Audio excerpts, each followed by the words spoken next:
Muito boa tarde a todos.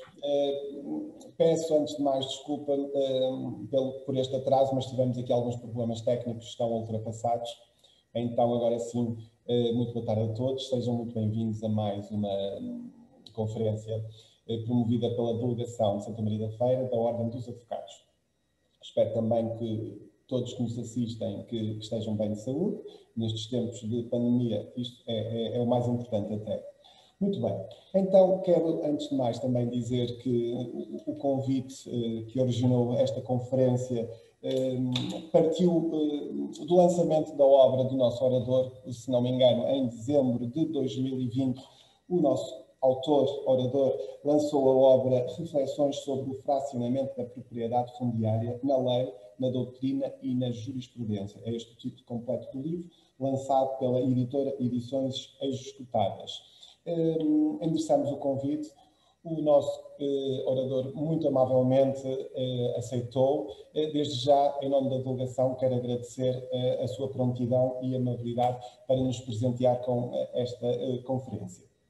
Também, muito rapidamente, para tentar aqui ganhar um bocadinho de tempo que já perdemos, vou ser muito breve, fazer aqui uma apresentação do Dr. João Carlos Gralheiro. É licenciado em Direito pela Faculdade de Direito da Universidade de Coimbra, tem uma pós-graduação em Direito de Medicina e outra em Direito das Empresas. É advogado desde 1987. Tem escritório em São Pedro do Sul. Foi presidente e depois tesoureiro da Delegação de São Pedro do Sul da Ordem dos Advogados. Integrou a Comissão dos Direitos Humanos da Ordem dos Advogados. Ao longo da sua vida, da sua atividade profissional, tem vindo a eleger como área preferencial do seu trabalho e estudo o direito privado, direito das obrigações, reais, família, sucessões e comercial. Para terminar, relembro só aos colegas que nos assistem e depois no final, se quiserem colocar questões ou durante a conferência, podem ir colocando questões, utilizando aqui esta parte do Q&A, ou em português Q&A, para no final fazermos aqui algumas seleções de algumas questões que tenham e para expô-las. Muito bem, sem mais delongas, passo de imediato a palavra ao nosso orador, Dr. João Carlos Gralheiro, que tem a palavra. Bem-aja, colegas, deixem-me só aqui partilhar a tela. Muito bem, ora, deixem-me cá ver isto. Apresentação. Muito bem. Na esperança de que me consigam estar a ver e a ouvir com qualidade, muito boa tarde a todas e a todos. O meu penhorado bem-aja à Delegação de Santa Maria da Feira da Ordem dos Advogados pelo amável convite que me endereçou para participar nesta webinar, sentido agradecimento este extensível aos colegas que decidiram dispensar o seu tempo para colaborarem nesta partilha de reflexões.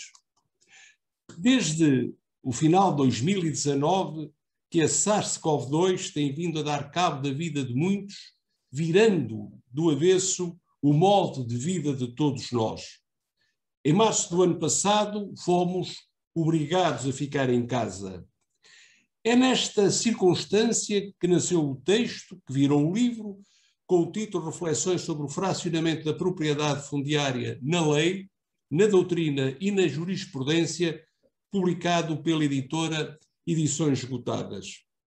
Porque o tema ali abordado tinha a sua origem mais imediata na Lei 89/2019, de 3 de setembro, ainda hoje, no meu computador, o ficheiro daquele texto encontra-se gravado com o título Fracionamento 19.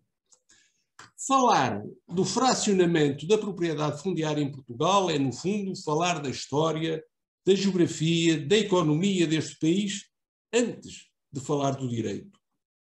Penso que será evidente para todos que o Rio Tejo, como que divide Portugal, também no que respeita ao espaço territorial pela propriedade. A norte prolifera o minifúndio. A sul impera o latifúndio. Esta realidade poderá ter a sua origem nas características morfológicas do território, a norte montanhoso, a sul plano, nas características das bacias hidrográficas, a norte vários rios, a sul, grosso modo, só 2, nas características climatéricas, a norte um clima mediterrâneo de verão fresco e de verão quente a sul, mas certamente também terá a ver com o tipo de ocupação do território promovido ao tempo da reconquista e povoamento, à medida que se iam conquistando terras aos mouros e aos castelhanos. O fisiocratismo, enquanto teoria económica que defendia que a verdadeira riqueza das nações se encontra na agricultura, desta dependendo todas as demais atividades económicas, atenta à sua origem em França e a sua datação coeva à Revolução Francesa, acabou por se impor um pouco por toda a Europa e logo também em Portugal. Assim, e se retornarmos ao Código Civil de 1867, predicativamente sensibilizado por uma cultura jus-napoleónica, o direito de propriedade, com manifesta primazia pela propriedade rústica, encontra-se definido no artigo 2167 como sendo a faculdade que o homem tem de aplicar à conservação da sua existência e ao melhoramento da sua condição, tudo, quando para esse fim legitimamente adquiriu e que, portanto, pode dispor livremente. Que, por força do disposto no artigo 2169, abrange o direito de fruição, de transformação, de exclusão e defesa, de restituição e indemnização e de alienação. E que, nos termos do artigo 2170, não tem outros limites senão aqueles que lhe foram assinalados pela natureza das coisas, por vontade do proprietário ou por disposição expressa da lei. Por fim, e em conformidade constituído no artigo 2288, o direito de fruição do solo abrange não só o mesmo solo em toda a sua profundidade, salvas as disposições da lei em relação a minas, mas também o espaço aéreo correspondente ao mesmo solo na altura suscetível de ocupação. Esta era uma noção liberal. Esta era uma noção liberal tributária da concepção quiritária de cuiu dominus est soli, dominus est usque ad caelium et usque ad inferus, isto é, numa tradução livre, dos confins do céu às profundidades do inferno. Em 1966, é revogado o Código Civil de Seabra, entrando em vigor um novo Código Civil, no qual se determina, no artigo 1302, que todas as coisas corpóreas, móveis ou imóveis, podem ser objeto do direito de propriedade, usando o proprietário, por força do disposto no artigo 1305, de modo pleno e exclusivo dos direitos de uso, fruição e disposição das coisas que lhe pertencem, dentro dos limites da lei e com a observância das restrições por ela impostas, abrangendo a propriedade dos imóveis, o espaço aéreo correspondente à superfície, bem como o solo, com tudo o que nele se contém e não esteja desintegrado do domínio por lei ou negócio jurídico, como preceitua o artigo 1344. É exatamente por causa deste quadro legal que o saudoso mestre e o professor Dr. Orlando de Carvalho escreveu na sua obra Direito das Coisas que este novo Código Civil constituía um regresso ao modelo napoleónico, pois que o direito de gozo da coisa reconhecido ao proprietário é de modo pleno e exclusivo, encontrando o seu limite apenas na lei. E mesmo aqui, sem a invocação de uma qualquer rácio ou princípio.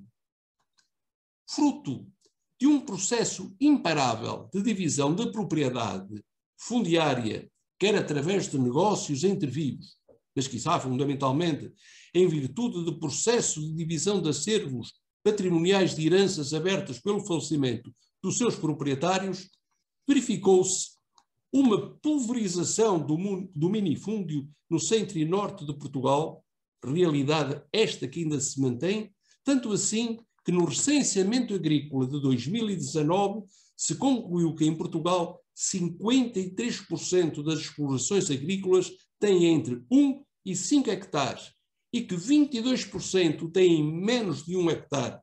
Percentagens estas, aliás, muito próximas das que já se haviam verificado no recenseamento de 2009, respectivamente 54% e 21,6%.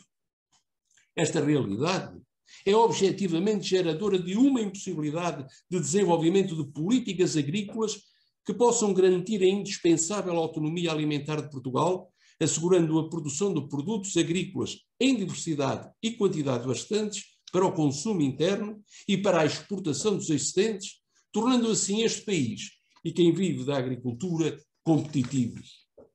Para além disso, tal pulverização da propriedade fundiária, associada agora a pretensões construtivas, conflitua em termos de planeamento com a premência de fazer a cidade, nas palavras de Aníbal de Almeida na sua obra Estudos de Direito Tributário, ou nas de Leonel Fadigas na sua obra Urbanismo e Território, as Políticas Públicas, mais e melhores cidades, tanto ao nível da habitação como das infraestruturas.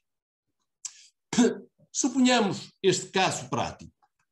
A e B adquirem a C, por qualquer forma legalmente válida ou não, por negócio intervivos ou mortis causa, ou porque pura e simplesmente se apossaram em comum e partes iguais do prédio rústico, a pinhal e mato com área de 9.500 metros quadrados, situado aos limites da freguesia de Canedo do concelho de Santa Maria da Feira. Após a celebração de tal negócio ou do apossamento, aqueles A e B, de comum acordo, procederam à divisão material do aludido prédio em duas parcelas, cada uma com uma área sensivelmente igual, passando cada um deles a possuir cada uma daquelas parcelas, designadamente edificando um muro e colocando marcos a vedar ou delimitá-las entre si e com os demais prédios confinantes, abrindo entradas autónomas, edificando moradias unifamiliares sem qualquer tipo de licenciamento camarário e utilizando o demais terreno envolvente como jardim e quintal. Tudo isto fazendo de forma contínua durante mais de 20 anos, à vista de toda a gente, sem oposição de quem quer que fosse, e na convicção de que não ofendiam direitos terceiros, pois que, no exercício de um direito próprio de proprietários autónomos. Acontece que agora, entre eles e terceiros, surgiram problemas, ou que eles têm pretensões de celebrar determinado negócio, e a resolução legal dos aludidos problemas, ou a celebração do referido negócio, dependem do reconhecimento do direito de propriedade de cada um deles, ou só de um deles, sobre as novas parcelas. Quid iuris? O quadro legal relevante será o estatuído no artigo 1376 do Código Civil. Os terrenos aptos para cultura que não podem fracionar-se em parcelas de área inferior a determinada superfície mínima, correspondente à unidade de cultura fixada para cada zona do país. E no artigo 1379, número 1, do mesmo diploma, com a redação dada pelo artigo 59 da Lei 111/2015, de 27 de agosto. São nulos os atos de fracionamento ou troca contrários ao disposto nos artigos 1376 e 1378. Outro sim, o disposto no artigo 48, número 1 da Lei 111/2015, ao fracionamento e à troca de terrenos com aptidão agrícola ou florestal, aplicam-se, além das regras dos artigos 1376 e 1379 do Código Civil, as disposições da presente lei, e no artigo 49, número 1 da aludida lei, a unidade de cultura fixada por portaria do membro do governo responsável pela área de desenvolvimento rural. Mais ainda, o disposto no artigo 3 da portaria 219 de 2016, de 9 de agosto, com a redação dada pela portaria 19/2019, de 15 de janeiro, a unidade de cultura a que se refere o artigo 1376 e para os efeitos do disposto no número 1 do artigo 1379 do Código Civil, na redação atual para Portugal continental, é a constante do anexo 2 da presente portaria. Assim, e tendo por base a distinção entre terrenos de regadio, terrenos de sequeiro e terreno florestal, e, por exemplo, a área metropolitana do Porto, tais áreas são respectivamente de 2,5 hectares, 4 hectares e 4 hectares. Mais ainda, o preceituado no artigo 4, número 1 do Decreto-Lei 555/99, de 16 de dezembro. A realização de operações urbanísticas depende de licença, comunicação prévia com prazo, nos termos e com as exceções constantes da presente secção. Aqui acresce, por fim, a Lei 89/2019, de 3 de setembro, que no seu artigo 2º dá a seguinte redação aos números 2 e 3 do artigo 48 da Lei 111 de 2015. Número 2. A posse de terreno apto para cultura não faculta ao seu possuidor a justificação do direito a que esta diz respeito ao abrigo do regime da usucapião, sempre que a sua aquisição resulte de atos contrários ao disposto no artigo 1376 do Código Civil. E no número 3, são nulos os atos de justificação de direitos a que se refere o número anterior. Peço a vossa especial atenção para a circunstância de, na redação dada àqueles números 2 e 3 do artigo 48 da referida Lei 111 de 2015, ter passado a ser incluído o substantivo justificação, pois que mais adiante iremos analisar melhor esse pormenor. Nos primeiros 20 anos deste século, lograram-se identificar nas bases de dados de jurisprudência acessível ao público 27 acórdãos proferidos pelo Supremo Tribunal de Justiça sobre esta matéria do fracionamento, sendo que 20 desses acórdãos foram no sentido da admissibilidade do fracionamento com recurso ao Instituto da Usucapião, mesmo em situações violadoras de normas de fracionamento ou de loteamento urbano. E apenas 3 foram contra a admissão da invocação da usucapião em situação de violação de normas imperativas de interesse público, como são as relacionadas com o regime do urbanismo. Atalhando-se, dir-se-á que entendemos carecerem de sustentação os pressupostos que suportam a fundamentação apresentada nos referidos 3 acórdãos, pois que o quadro legal que regulamenta o regime de edificação e loteamento urbanos, o referido Decreto-Lei 555/99, concede poderes aos órgãos de tutela para poderem punir, em sede de contraordenação, os agentes das operações urbanísticas sujeitas a prévio licenciamento, sem o respectivo alvará de licenciamento, a aplicação de sanções acessórias, a punição em sede de responsabilidade criminal como crime de desobediência, o de respeito de atos administrativos que determinem qualquer medida de tutela da legalidade urbanística, a responsabilidade civil dos intervenientes nas operações urbanísticas, a reposição da legalidade urbanística, o embargo de obras de urbanização ou de trabalhos de remodelação de terrenos, a demolição total ou parcial de obras ou a reposição do terreno nas condições que se encontrava antes do início das obras e trabalhos, a posse administrativa do imóvel para a execução de medidas de tutela da legalidade urbanística. Artigos 98, 99, 100, 100A, 102, 102B, 106 e 107. Pelo que não é a inaplicabilidade do Instituto da Usucapião que deverá ser chamada para impedir a violação dessas normas de direito público. Antes sim, será a aplicação dessas referidas normas de direito público que terá de ser avocada para a reposição da legalidade. Sinuoso foi o caminho da evolução argumentativa que se viu fazer lei.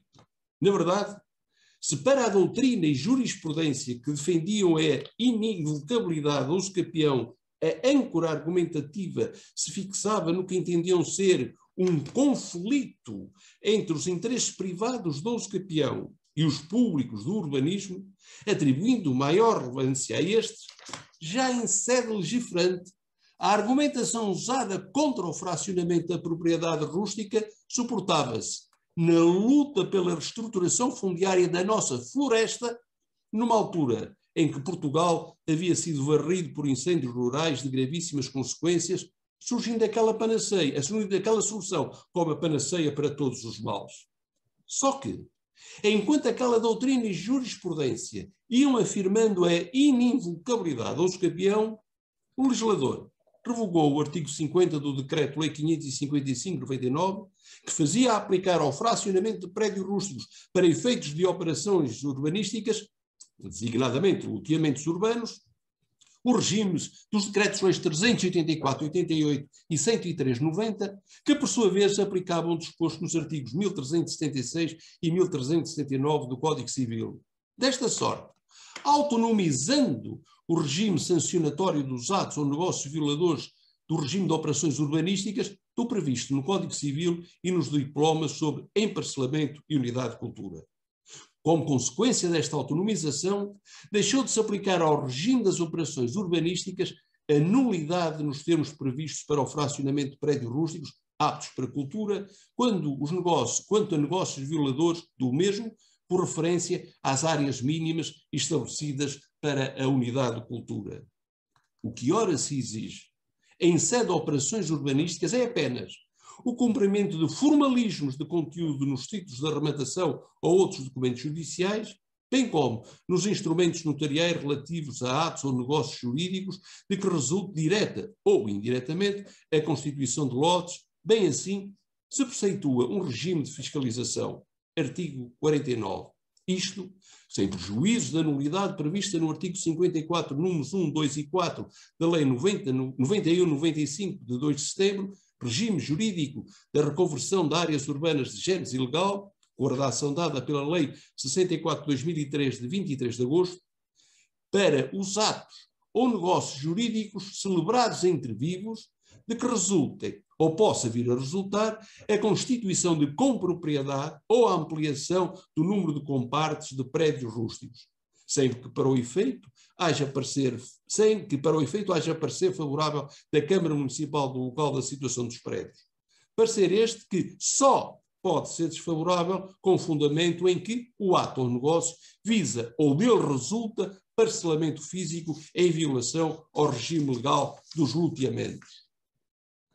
Entre o regime jurídico do fracionamento de prédios rústicos e o das operações urbanísticas, por um lado, e o da invocação da aquisição do direito de propriedade sobre parcelas de terreno objeto de fracionamento ou loteamento ilegal por uso capião, por outro, contrariamente ao que afirma a doutrina e jurisprudência referidas, não se verifica uma colisão de direitos.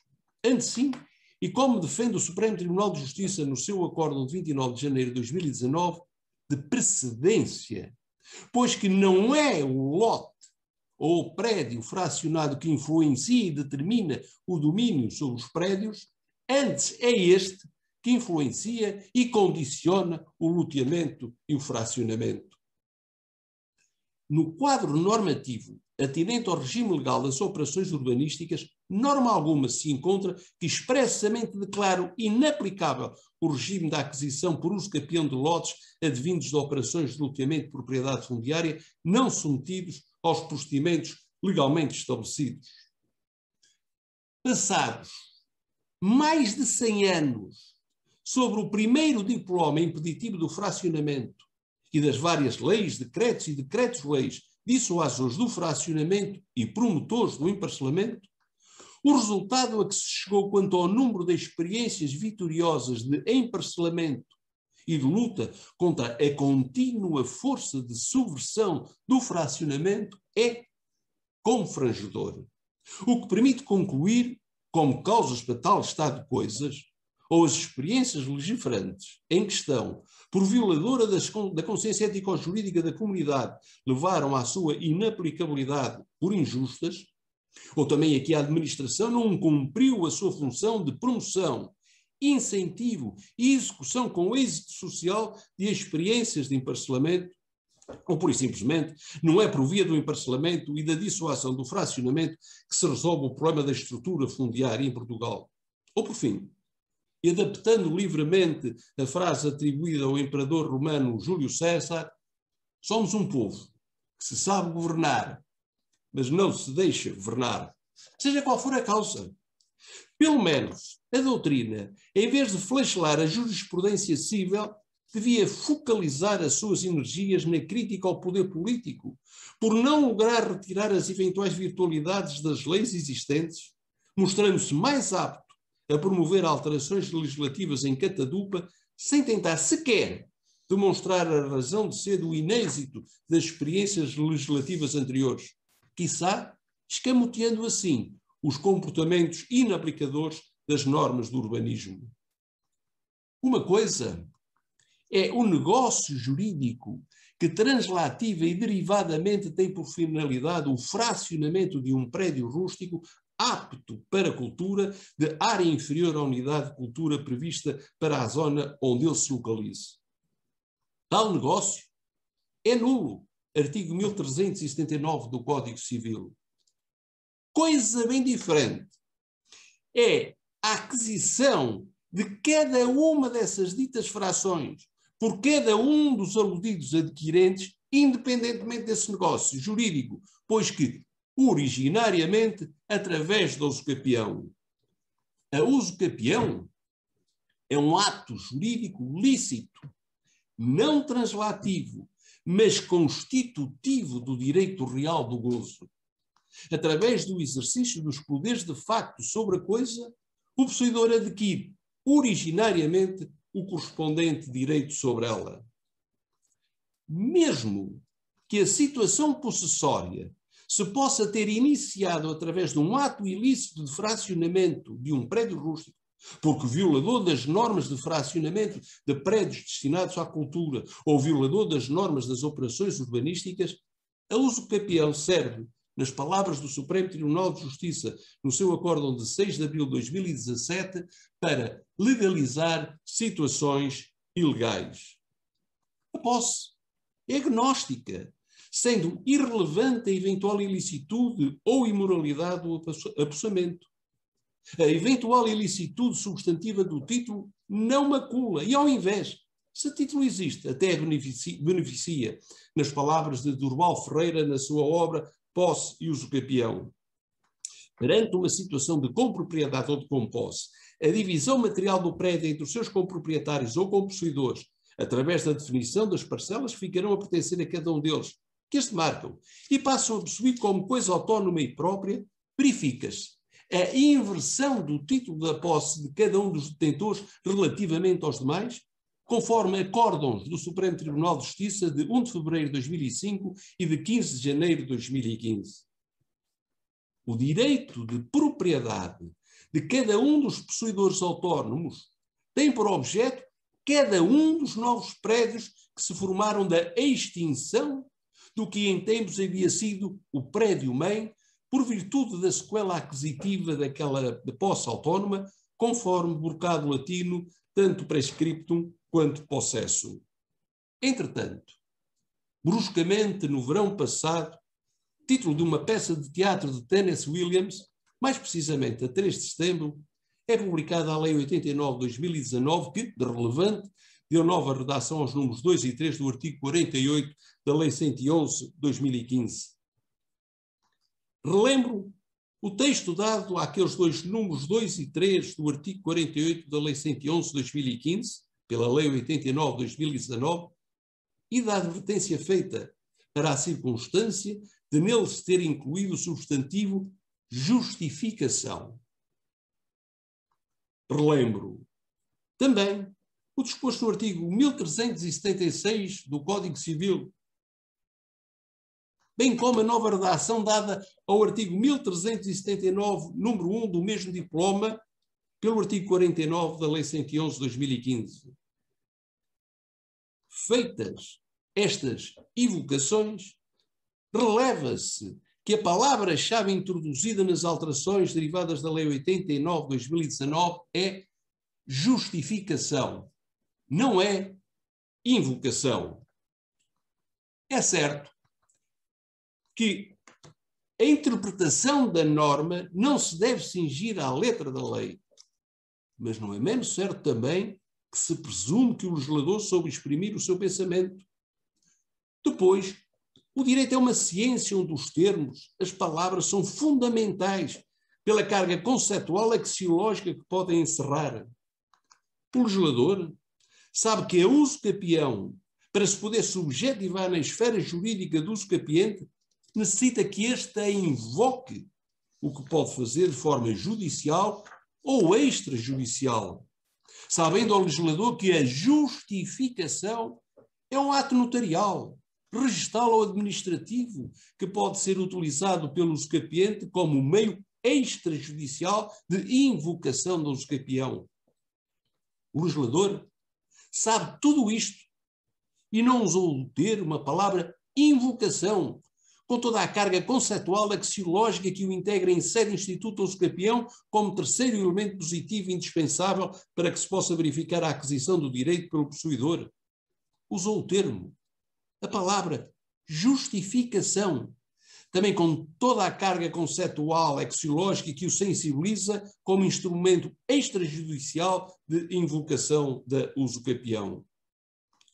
O instituto da usucapião é composto de 4 elementos, 3 positivos e 1 negativo.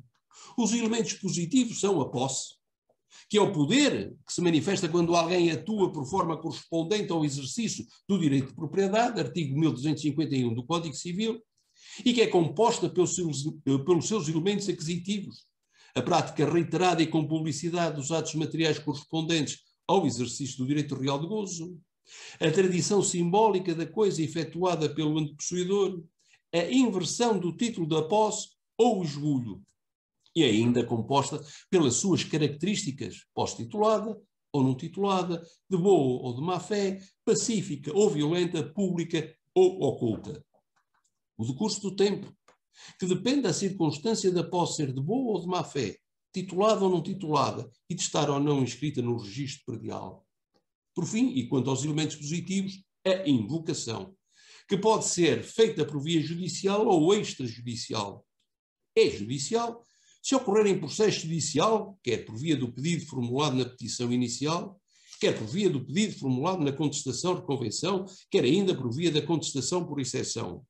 É extrajudicial se resultado de escritura pública de justificação notarial, de procedimento registal de justificação ou de procedimento administrativo de justificação. Já o elemento negativo traduz-se na inexistência de norma que exclua a usucapião de uma concreta situação possessória. Para além de que, a usucapião é muito mais do que um mero instituto de direito privado, sendo de interesse público a razão de ser da sua existência, pois que com ele, e por força do valor da publicidade e confiança da posse, se visa assegurar a certeza da existência de direitos reais de gozo sobre as coisas e de quem é o seu titular no âmbito do seu tráfego. A razão de ser da opção do legislador pela justificação em detrimento da invocação, poderemos encontrar numa consciente escolha legislativa, tendo em vista evitar a declaração de inconstitucionalidade da Lei 89 de 2019, que naturalmente adviria se a opção tivesse sido pela invocação, por violação do princípio da proporcionalidade íncito do Estado de Direito Democrático, conforme jurisprudência do Tribunal Constitucional. No caso concreto, por violação do princípio da justa medida ou da proporcionalidade em sentido estrito. Atento o que o Supremo Tribunal de Justiça deixou dito no seu acórdão de 6 de abril de 2017, onde se defende que afirmar que a posse não conduz à aquisição da propriedade por usucapião é não ter em conta o que acontece no interior norte e centro do nosso país, onde as partilhas de imóveis ainda é ou era feita de boca, posteriormente legalizada através do usucapião. O que seria, agora, se passados 20, 30 ou 40 anos, os herdeiros intervenientes ou seus sucessores viessem judicialmente questionar tais divisões de propriedade com fundamento na invalidade do respectivo fracionamento.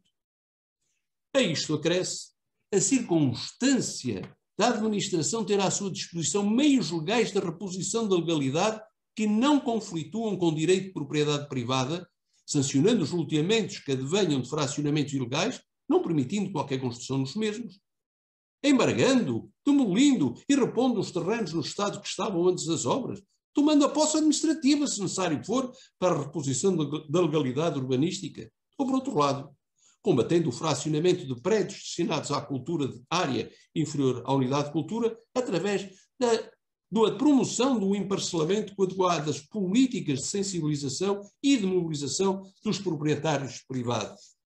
Efetivamente, excluir a invocação da usucapião nos casos de fracionamentos ilegais de prédios rústicos, quer dos aptos para cultura e destinados a esse fim de cultura, quer dos demais destinados a outros fins, mormente de loteamento urbanos, injustificadamente poria em causa a estrutura fundiária existente em Portugal, tal como a conhecemos, suportada legalmente na posse e usucapião, podendo criar uma verdadeira guerra civil à volta da questão da terra e do direito de propriedade sobre ela. Também terá supesado na opção legislativa pela justificação a circunstância das escrituras públicas de justificação notarial, os procedimentos registais de justificação e os procedimentos administrativos de justificação corresponderem a um negócio jurídico unilateral, onde apenas há uma só declaração de um só lado, pelas que as possibilidades de esse lado emitir declarações tendentes a tornear os factos por forma a colocá-los em conformidade com a lei, sem possibilidade de contraditório e de fiscalização, colocam esse negócio no rol daqueles relativamente aos quais se deve atribuir uma maior possibilidade de futura impugnação judicial. Já a invocação judicial da usucapião, porque perante os tribunais que administram a justiça em nome do povo, no âmbito de um processo judicial com pleno contraditório e com os poderes que o Código de Processo Civil atribui hoje ao juiz na busca da verdade material, para além da possibilidade da reapreciação da matéria de facto e direito em sede recursiva, a que acresce o recurso de revisão e a possibilidade de intervenção acessória do Ministério Público, tudo isto faz integrar as decisões proferidas no areópago da verdade judicial com a força probatória que a lei atribui. Sem prescindir. E apesar destes cuidados havidos pelo legislador, entende-se que a Lei 89 de 2019, versando como versa sobre questões de política agrícola, por força do disposto no artigo 98 da Constituição da República Portuguesa, deveria ter sido objeto de participação dos trabalhadores rurais e dos agricultores, através das suas organizações representativas, o que não aconteceu. Pelo que, em razão de tal omissão, poderá esta lei padecer de uma inconstitucionalidade. Outra questão a ter de ser dirimida é de saber se a Lei 89 de 2019 é ou não uma lei interpretativa. Pá Serra, em anotação ao Acórdão do Supremo Tribunal de Justiça de 27 de abril de 1973, na revista de Legislação e Jurisprudência número 107, escreve: não pode garantir-se que uma lei, só por resolver uma controvérsia na interpretação de outra, adotando uma solução que a jurisprudência também poderia ter ditado, consagra a melhor solução, bem podendo consagrar a pior, sendo, portanto, perigoso considerar interpretativa uma lei apenas por esse facto. Não pode garantir-se igualmente que uma lei, só por ser incerto o sentido de outra lei e adotar uma solução anteriormente sustentada, adota a melhor solução, sendo assim perigoso e arriscado considerá-la interpretativa. Uma lei que resolva um conflito de jurisprudência ou de doutrina pode ser interpretativa no sentido de fixar para o futuro certa solução e não o de crer que a solução por ela escolhida valha também retroativamente para o passado. Resulta destas considerações que uma lei só é interpretativa com eficácia retroativa quando ela própria ou outra lhe atribua essa natureza. A eficácia retroativa de uma lei depende de uma vontade legislativa nesse sentido, cabendo por conseguinte ao intérprete apreciar se a nova lei quer ou não atribuir-se tal eficácia, ou se esta lhe é porventura atribuída por outra lei. Ora, o simples facto de uma lei consagrar uma solução que na lei anterior certa jurisprudência ou certa doutrina julgava consagrada, não é suficiente para se atribuir natureza interpretativa àquela lei, pois que não é indício seguro que esta queira ter eficácia retroativa, o que, dada a sua gravidade, não pode, sem mais, presumir-se. Como se viu, a tese da ininvocabilidade da usucapião às situações de fracionamento ilegal de prédio rústico suporta-se no número residual de acórdãos do Supremo Tribunal de Justiça, por comparação com os que aplicam o regime da usucapião a essas situações.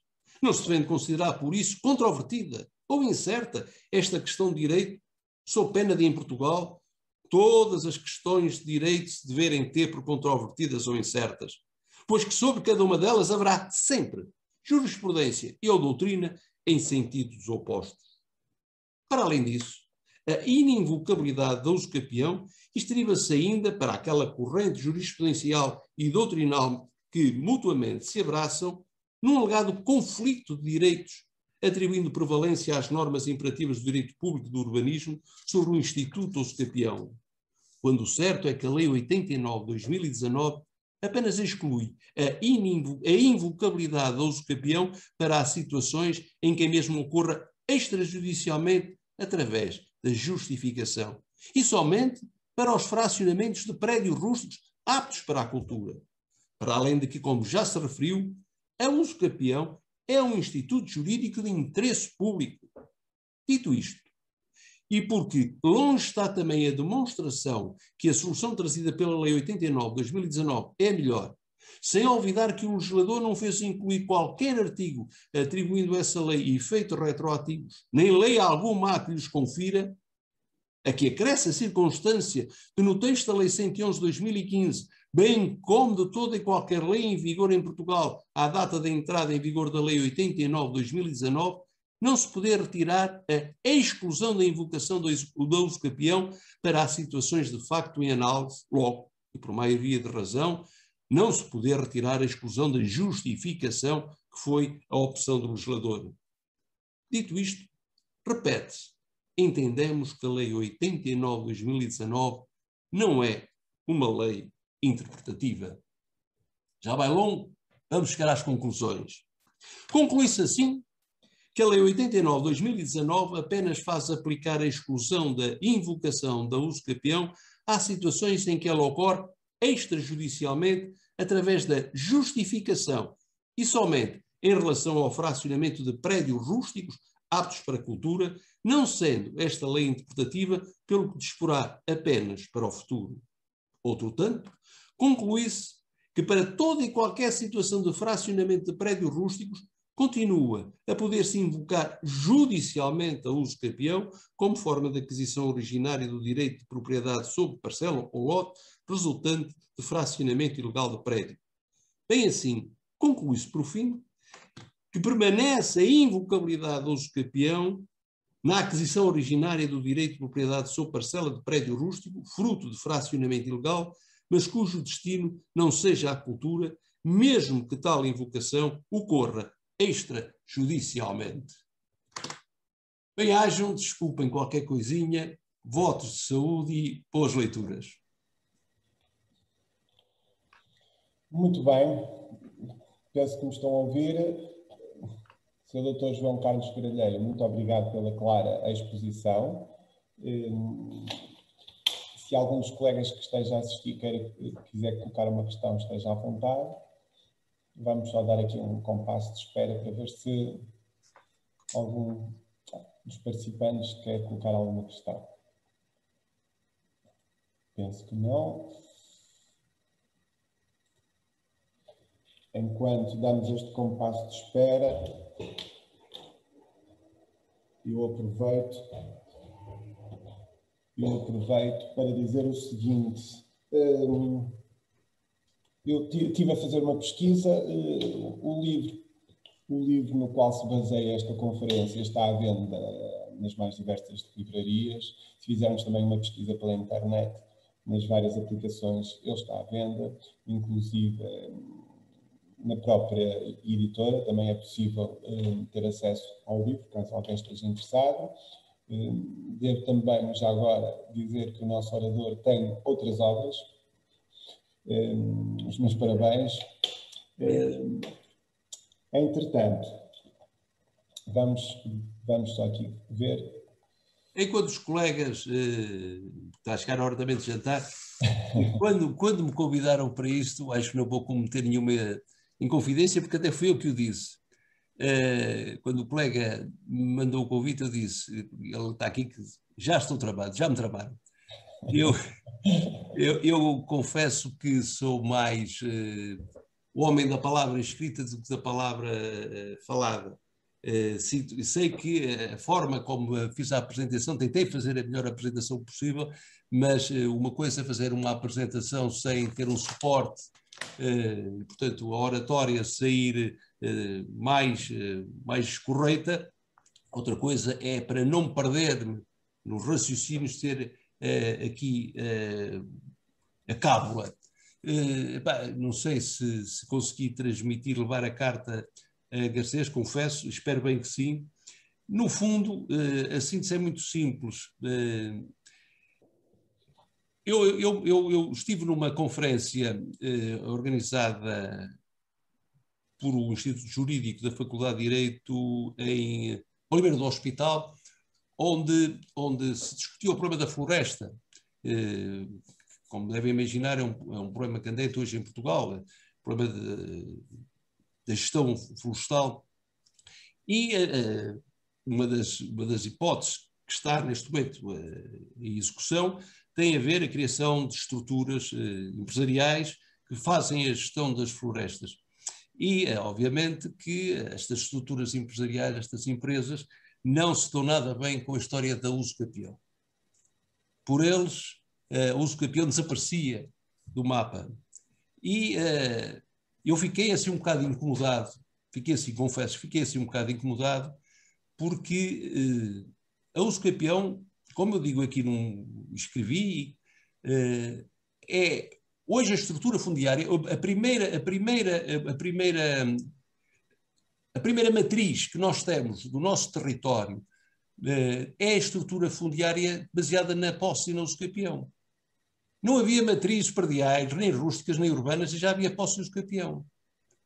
E tentar, hoje, com estas correntes pós-modernas, tentar abafar isto, as soluções que podem dar, não sei, portanto, eu acredito que no Concelho de Santa Maria da Feira, nas zonas rurais e mesmo nas não rurais, acredito perfeitamente que aquilo que o Supremo Tribunal de Justiça referiu, de que muitas das partilhas, e a minha experiência profissional, há alguns anitos já aqui, de cabelos brancos, a minha experiência profissional vai no sentido de que faço o inventário, ficas com metade e depois vai-se para o terreno e divide-se aquela metade.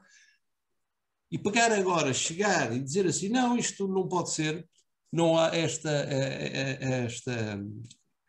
este fracionamento ilegal, é uma coisa complicada. Eu acho que, não sei qual é a vossa experiência, o que é que vocês têm das vossas experiências profissionais sobre o emparcelamento. Eu confesso-vos uma coisa, eu participei também numa conferência organizada pelo Centro de Estudos Sociais, onde o tema era o emparcelamento.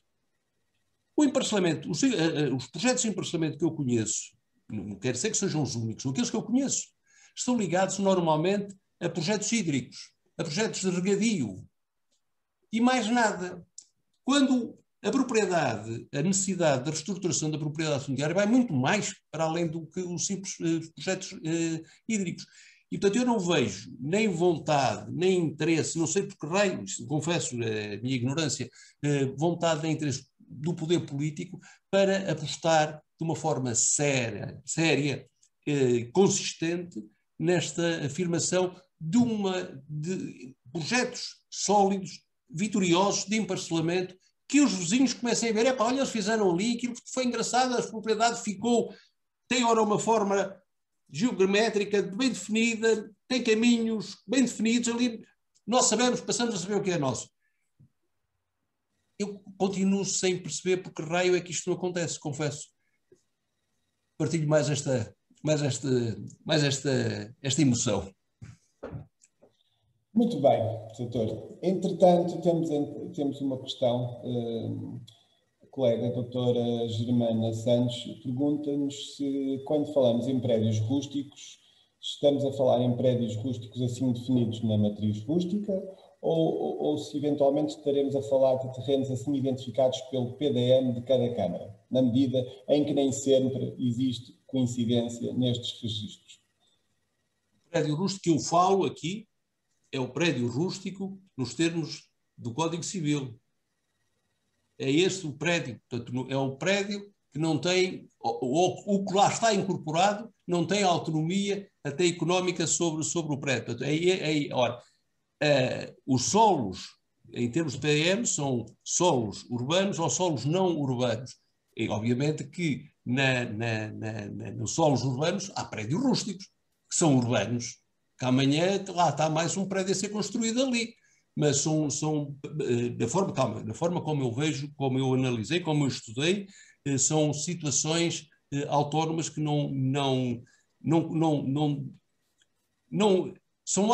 é água e azeite, não lá muito próximas, não, mas não misturam-se. Quando se quer misturar, acabam por se separar.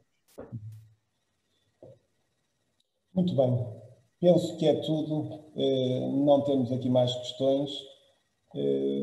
Sendo assim, Sr. Doutor, podemos terminar então. Bem-ajam. Então, antes de terminar, quero agradecer ao Conselho Regional do Porto por nos ter ajudado, o acompanhamento técnico, nos ter ajudado a ultrapassar as dificuldades iniciais e por nos ter disponibilizado estas ferramentas e temos feito este webinar. Muito obrigado ao Conselho Regional do Porto. E, por último, como não podia deixar de ser, mais uma vez quero agradecer ao Dr. João Carlos Gralheiro pela clara exposição que nos veio aqui dar mais luz e esclarecer toda esta temática. Muito obrigado, Sr. Doutor. Desejo-lhe muito sucesso. Espero também que esta obra, relembro os colegas que é uma obra muito interessante, está à venda, está disponível. Recomendo aos colegas que a comprem, que tenham, podem consultar. E quem sabe, Sr. Doutor, se isto não será o início de um ciclo de conferências desta temática ou de outras. Aliás, já agora peço desculpa, é interessante porque, já que falou que eu tenho outras obras, tenho uma sobre baldios e tenho outra sobre, pronto, que interessa, tenho uma sobre baldios e esta aqui, tinha outra sobre o ato médico, pronto. Mas foi o Conselho Regional de Porto que já me convidou para fazer uma conferência sobre baldios e agora para fazer sobre isto. Como diria o Sérgio, não é o princípio do fim, mas pode ser o princípio de outra coisa qualquer que a gente não sabe. Mas agora quero aproveitar, peço desculpa, para agradecer. Tenho que fazer aqui um agradecimento público a uma ilustre colega, a doutora Rita Tavares, que estagiou aqui no escritório e que me ajudou a fazer esta apresentação PowerPoint, porque sem ela não vos poderia estar aqui a presentear, porque sou um chepo nessa matéria. Bem-aja, doutor Rita Tavares. Bem-aja. Então, muito obrigado também a todos os que estiveram presentes e assistiram a esta conferência e até breve. Deus, boa noite.